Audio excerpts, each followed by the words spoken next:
नमस्कार दर्शकों, स्वागत है आपका फोर्ट साइड्स टीवी में। मैं हूं आपके साथ आशुतोष। दोस्तों, बात करेंगे पीएम मोदी के बिहार दौरे की। बिहार के काराकाट में प्रधानमंत्री नरेंद्र मोदी ने शुक्रवार को 48,520 करोड़ रुपए से अधिक की लागत वाली कई विकास परियोजनाओं का उद्घाटन और शिलान्यास किया। इस दौरान उन्होंने जनसभा को संबोधित करते हुए कहा कि आज मुझे इस पवित्र भूमि पर बिहार के विकास को नई गति देने का सौभाग्य मिला है।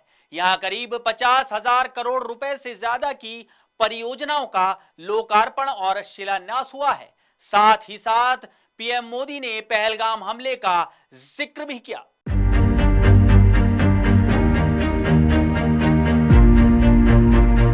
पीएम मोदी ने कहा, आज बिहार में इतनी बड़ी तादाद में माताओं बहनों का आना, अपने परिवार में बिहार में मेरे इतने कार्यक्रमों की ये सबसे बड़ी शानदार घटना है। मैं माताओं बहनों को विशेष प्रणाम करता हूँ। मैं आप सभी जनता जनार्दन का हृदय से आभार करता हूँ। प्रधानमंत्री ने पहलगाम हमले का जिक्र करते हुए कहा, अभी पहलगाम में आतंकी हमला हुआ था, हमारे कितने निर्दोष नागरिक मारे गए। इस जघन्य आतंकी हमले के एक दिन बाद मैं बिहार आया था और मैंने बिहार की धरती से देश से वादा किया था, वचन दिया था। बिहार की धरती से आंख में आंख मिलाकर हमने कह दिया था कि आतंक और आतंक के आकाओं के ठिकानों को मिट्टी में मिला दिया जाएगा। बिहार की धरती से मैंने कहा था, उन्हें कल्पना से भी बड़ी सजा मिलेगी। आज जब मैं बिहार आया हूं तो अपना विचार पूरा करने के बाद आया हूं। जिन लोगों ने पाकिस्तान में बैठकर हमारी बहनों का सिंदूर उजाड़ा था, हमारी सेना ने उनके ठिकानों को खंडर में बदल दिया। पीएम मोदी ने कहा, ऑपरेशन सिंदूर में दुनिया ने हमारी बीएसएफ का भी अभूतपूर्व पराक्रम और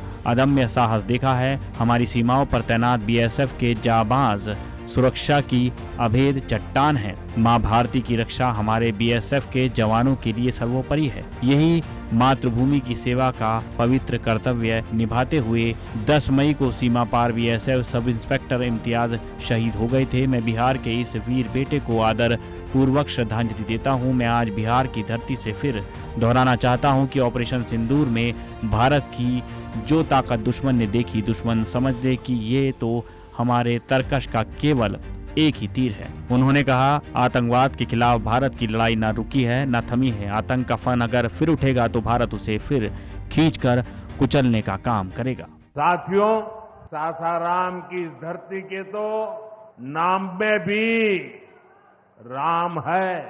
सासाराम, सासाराम के लोग जानते हैं भगवान राम और उनके कुल की रीति क्या थी।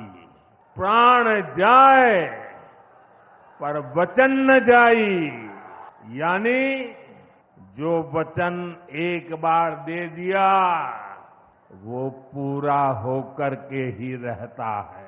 प्रभु श्री राम की ये रीति अब नए भारत की नीति बन गई है। अभी पहलगाम में जम्मू कश्मीर में आतंकी हमला हुआ था, हमारे कितने निर्दोष नागरिक मारे गए। इस जघन्य आतंकी हमले के बाद एक दिन के बाद मैं बिहार आया था और मैंने बिहार की धरती से देश को वादा किया था, वचन दिया था। बिहार की धरती पर आंख में आंख मिलाकर हमने कह दिया था, आतंक के आकाओं के ठिकानों को मिट्टी में मिला दिया जाएगा।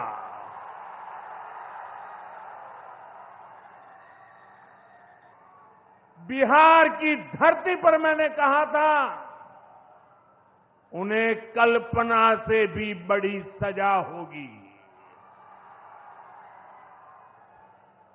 आज जब मैं बिहार आया हूं तो अपने वचन पूरा करने के बाद आया हूं। जिन लोगों ने पाकिस्तान में बैठकर हमारी बहनों का सिंदूर उजाड़ा था, हमारी सेना ने उनके ठिकानों को खंडहर में बदल दिया है। भारत की बेटियों के सिंदूर की शक्ति क्या होती है, ये पाकिस्तान भी देखा और दुनिया ने भी देखा। जिस पाकिस्तानी सेना की छत्र छाया में आतंकी खुद को सुरक्षित मानते थे, हमारी सेनाओं ने एक ही झटके में उनको भी घुटनों पर ला दिया। पाकिस्तान के एयरबेस, उनके सैन्य ठिकाने हमने कुछ ही मिनट में तबाह कर दिए। ये नया भारत है, ये नए भारत की ताकत है। खास खबरों में बने रहने के लिए देखते रहिए फोर्साइट्स टीवी।